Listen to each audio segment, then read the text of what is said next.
Today we want to do something a bit special. We want to get back to all the questions you've been asking us all year. Without further ado, how much should I realistically budget for an Antarctica trip? In our opinion, you should have in mind to spend about $10,000 per person to go there. Not to say that you cannot find a trip for less than that, or obviously for more, depending on special amenities that you might be looking for. But really our bread and butter is sending people between 8 to 12 is the reasonable range that we normally send people under. This is under a wide variety of pricing conditions and discounting, but generally we're able to send people on amazing life-changing trips around that price range. Some of the more luxury vessels are going to be more closer to the 15, 16 range after discount. But generally, if you budget about 10, we're able to get you there on a very good ship. Obviously, by keeping a lot of flexibility in your departure dates, we can find you the best deal for you. Why is Antarctica considered a desert when it's covered in ice? That's a really good one. We get that one a lot. A lot of people are under this impression that deserts only happen in warm places. Well, desert is just the absence of moisture. So Antarctica is in fact one of the largest deserts in the world, which also makes you realize that if you're expecting to see a lot of snow when in Antarctica, well, you might be surprised. You might be in for a treat because while it is covered in snow, it doesn't snow very much every year because again, it's a desert, so there's very limited amount of precipitation.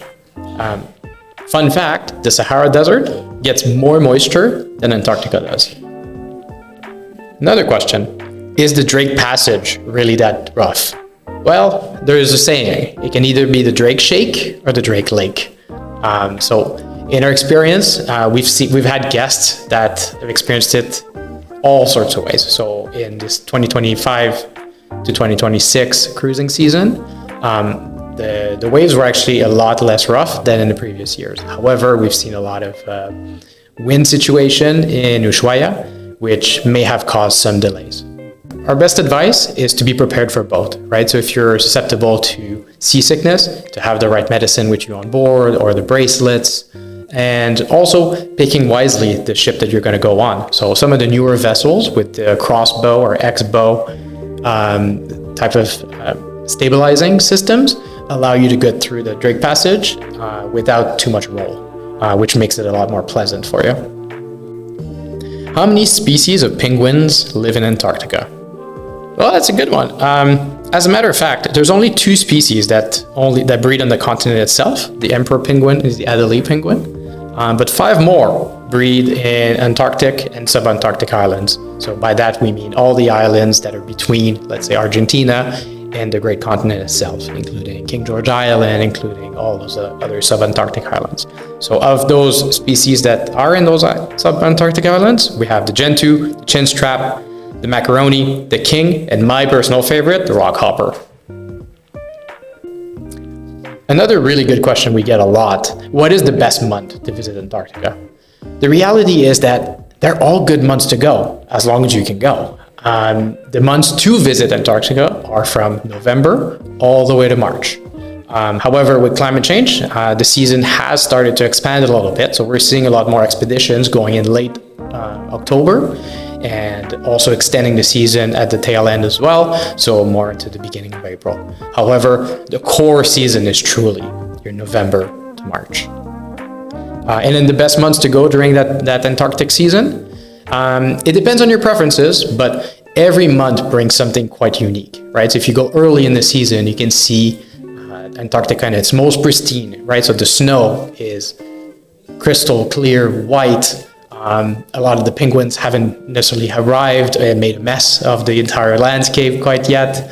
And it's the time where you see the Antarctica coming alive, right? So a lot of the penguins come back, migrate, will start their breeding process. If you go, let's say in December, January, especially during the festive season, you get tons of benefit from that. You get to experience the holidays in an absolutely surreal location.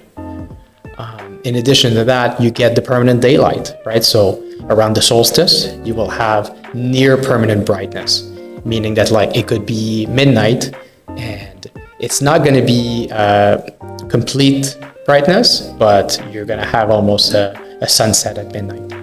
And then immediately after, getting a sunrise a few hours later, depending on where you are and the continent, of course. And then if you go later in the season, you get to see all the growth that has happened in the penguins. So a lot of them have hatched, so they have the small penguins roaming around. And last but not least, if you're a fan of whales, the most active whale, the most active that the whales are is during the March time frame. Who owns Antarctica? Well, no one and everyone. So in 1959, the Antarctic Treaty suspended all the territorial claims. There are 7 countries that have existing claims. So the UK, Australia, New Zealand, France, Norway, Argentina, and Chile. But this is for scientific research purposes. So all of these countries have a scientific basis there, providing us good insights about what the continent was before it was all frozen.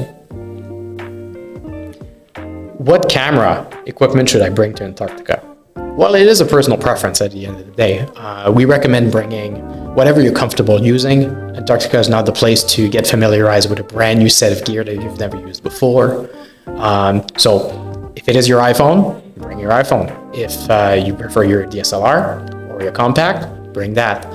My main recommendation would be that make sure that you have hardware that can support higher optical zoom. Your picture quality is going to be a lot better, right? So my recommendation, anything with more than 4x optical zoom should do the trick. You're never going to be immediately close to, let's say, whales, right? So higher zoom is going to be very useful there. However, the penguins, they get quite close. So they'll be right to your boots, and because they're quite curious creatures, so no zoom required there. Another question we get a lot is are there polar bears in Antarctica? Well, the short answer is no. Polar bears only live in the Arctic, in the north. Fun fact though, the name Arctic comes from the Greek word for bear. And then Antarctic literally means opposite of bear. So no bears to be seen there. Do I need a visa to visit Antarctica? The short answer is no. There's no visa, there's no stamping of passports when going to Antarctica. However, you do need to have the right to pass through the countries that will get you to Antarctica. So presently, there are 3 main gateways to Antarctica. So we're talking about Argentina, Chile, and New Zealand. So if you are going to Antarctica, chances are you'll have to go to transit through those countries. So make sure you have the necessary visas or authorization to get to those countries. Most people from the Western world can access Argentina and Chile visa-free. And then some other countries like China, for example, require sometimes a travel authorization or a visit to the consulate. We can help you with all those necessary preparations because that's what we do. We like to make our life easier for a customer to visit the great white continent. What would happen if all the ice in Antarctica melted? Well, that is a fun one. I had to look that up and do the math, but they say, scientists, that sea levels would rise approximately 58 meters. However, it's going to take thousands of years for that to happen, even under worst-case scenarios. Also, another fun fact, I didn't even know how to picture how much that is, but Antarctica contains 26 million cubic kilometers of ice. That's a lot of ice. Is kayaking in Antarctica worth the extra cost? Similarly to photography, Antarctica is not the place to learn how to kayak. Most operators will offer either a kayaking program, which allows you to have several outings in a kayak, or an experienced kayaking day. That being said, all of these kayaking expeditions are really for people that have done kayaking before and have enough stamina to both row and be able to swim and rescue themselves in case the worst happens, which would be to tip over. The operators will provide you all the necessary gear, so thermal protection and flotation devices, and give you a quick briefing. But to answer the question about is it worth it? If you're an avid kayaker, absolutely. There's nothing quite like being so close to a whale or penguins and have them very curiously come to you, or even perhaps seeing a seal in action, hunting its prey. Kayaking allows you to be the closest place you could ever be. Another question. Who was the first person to reach the South Pole? Roald Amundsen from Norway reached the South Pole in December 14, 1911. Robert Scott arrived 34 days later, which was the great race to get to the South Pole, on January 17, 1912. What fitness level do I need for an Antarctica expedition? Well, it depends. It depends on how much you want to do while you're there. We recommend to be relatively able-bodied. That will allow you to experience Antarctica at its best. So what we advise our customers is that they need to be comfortable to be able to enter and exit a Zodiac, which are those inflatable boats that they will use between the main vessel and the landing site. The landing site is where the Zodiac, the inflatable boat, will arrive, and you will disembark and then walk around in hikes on Antarctica. So you need to be able to do this unassisted. That is a requirement that the cruise operators are setting. And from there, your fitness level depends on what you want to do. So some people prefer to stay kind of close to shore in hikes that are not very strenuous, or sometimes some operators will organize a group to go further afar. So go on top of a hill that would be on the near the landing site, or to go see some penguin rookeries. There's plenty of different things that can be done while you are at the landing site. If you're looking to do some more extra activities like kayaking, like mountaineering, or snorkeling, these will require a bit more physical fitness and experience having done those before. If you're interested in all of these activities, talk to us. We can match you with the operator that would be closest to your needs. Well, thank you so much for sending us all these questions. We love helping you get there to Antarctica for less. That is all that we do. If you have any more questions, well, leave them in the comments below, or get in touch directly with us. We're always available via WhatsApp, direct chat, or via phone call.